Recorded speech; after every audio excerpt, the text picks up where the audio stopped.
What's up everyone, welcome back to another gaming review.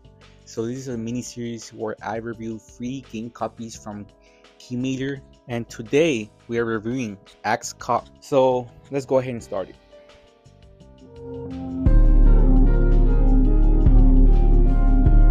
I just spent a solid chunk of time playing this RPG where the lead writer is literally a 5-year-old kid. We're talking about axecop, which just dropped on consoles for a budget price of $10. Straight up. I'm giving this thing a 7.5 out of 10. And let me tell you why. This game is completely stupid. It is hilarious. It makes absolutely zero sense, but it's a pretty interesting ride if you love old school retro games. I'm doing a raw talk over my gameplay here, no fancy edits or cuts by the way, just giving you my straight thoughts. Quick heads up before we dive in.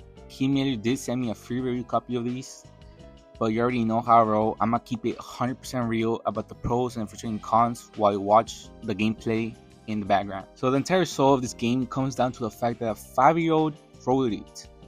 He wrote this.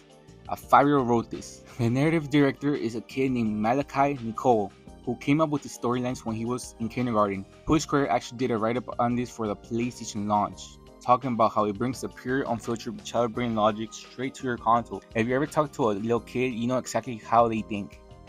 I got a little sister, so I know exactly how they think. You know what I'm saying? Pause. They don't care about plot holes, corporate guidelines, or pacing. They just take their favorite things and throw them into a blender. This kid loves dinosaurs, warthogs, weapons, and Santa Claus, so all of that is slammed directly into the game. According to the history of the franchise, this whole thing started as a webcomic back in 2009 when Malachi's older brother Ethan, who was a 29-year-old comic artist, noticed his little brother running around with a toy axe, pretending to be a hero. Ethan started drawing whatever crazy stuff the kid made up. It blew up on the internet, got published by Dark Horse Comics, and even became an anime show on Fox. Now this indie developer called Red Triangle Games used a super old school engine called the OHR.RPG.ce to stitch over 10 years of the comic history into a full game, published by Electric Airship. It's basically a time capsule of pure childhood imagination. The story itself is unhinged. Play as axecop, a guy who finds a firefighter axe at a fire and works the quote always shift, meaning he only sleeps for 2 minutes at a time. Eventually, he finds a mysterious machine that can turn any bad guy into a good guy, and he decides he's going to stop all evil forever. But the machine needs power. So you and your team of random heroes have to go on a massive quest to hunt down 3 magic stones. When you look at the screen and see the actual combat and map design, it heavily gives off original old school Pokemon game vibes. Seriously, even though there are no actual Pokemonsters to catch or collect, the whole layout is a massive nostalgia trip to the Game Boy and NES era. You're walking around towns in the top-down pixel art style, and when a battle starts, it transitions into that classic turn-based screen with the bottom text boxes and simple menus that look straight out of the 90s. It's a traditional turn-based combat where your character learns moves and you manually customize their stats every time they level up. But because a child wrote the script,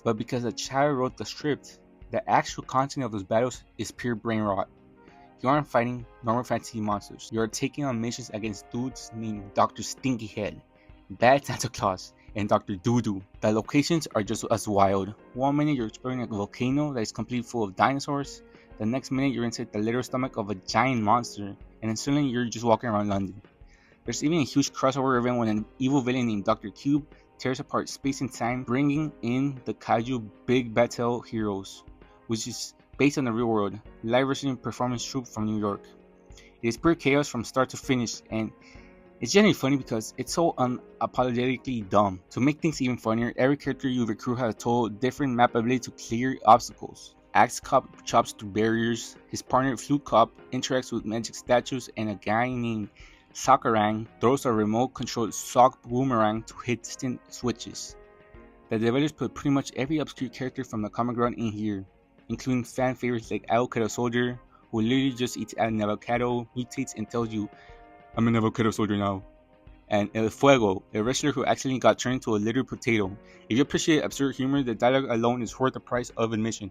Now let's talk about the cons, because a 7.5 score means there are definitely some flaws that will test your patience. The absolute biggest issue I personally have with axecop is that there is completely zero guidance. The game does not hold your hand. There are no modern quest markers, and it doesn't tell you exactly where to go next. Which for some people, that's great and it's amazing for them, because games nowadays, they be holding your hand, and I get that. But me personally, bro, I'm not a hardcore gamer, so You know what I'm saying? I might need my handhold. Like in this game, you have to look absolutely everywhere. You'll find yourself checking every single room, talking to every random NPC multiple times, and pixel hunting every corner of a map just to trigger the next story event. Because the story moves with a 5-year logic, trying to figure out what the game wants from you, you can get super tedious and repetitive, which sometimes kills the momentum of the funny writing. But honestly, the more I played it, the more I realized that this frustrating design choice actually makes a lot of sense. The retro JRPGs or RPGs that inspired this game, like those early Pokemon titles and stuff like that, were exactly like this. We grew up playing old school games back in the day without internet, walkthroughs, or easy strategy guides readily available. You already know the struggle.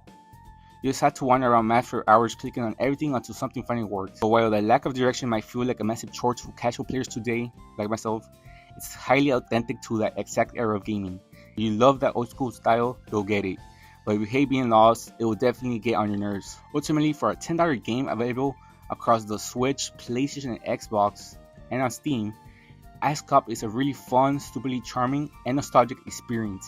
The lack of direction can occasionally drag down the pacing, but the laugh out laughter, funny dialogue, and the retro Pokemon style combat layout makes it totally worth a look. It's a solid 7.5 out of 10 for me, and that's everything I got to say about this game. Let me know down in the comments what you guys think. Will you actually play an RPG written by a 5-year-old child, or does the lack of guidance sound like a pass to you?